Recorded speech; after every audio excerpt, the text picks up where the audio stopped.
Hello everyone! Welcome back sa ating YouTube channel. To this video po ay magluluto po ako ng simpleng recipe na puto maya. Ayan.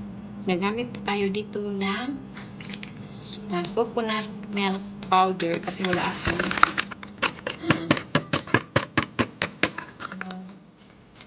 coconut milk. Tapos, gagamit din tayo ng 1/2 cup na sugar.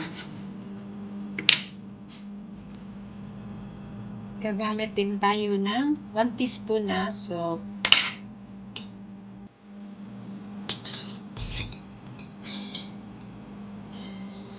Dahil coconut powder yung ating ginamit, gagamit din tayo ng tubig. Ayan.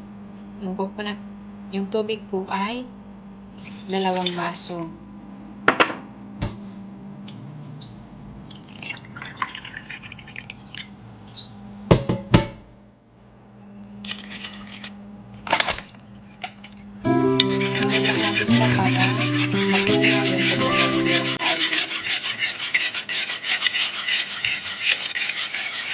Pakuluan muna natin siya sa magpumulo siya. At ito naman yung ating glutinous rice. Pinabag ko siya sa tubig. Ang haluin mo yung malapit na pumulo yung ating gata. Ilalagay na natin yung ating kuya.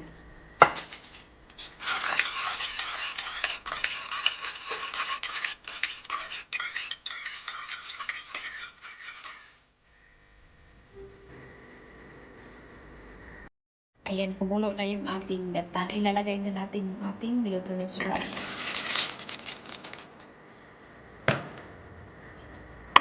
Haluin lang natin siya. At ating tatakpan na para tayo nasasahin lang ng kan. Ayan lang natin siyang maluto sa katamtamang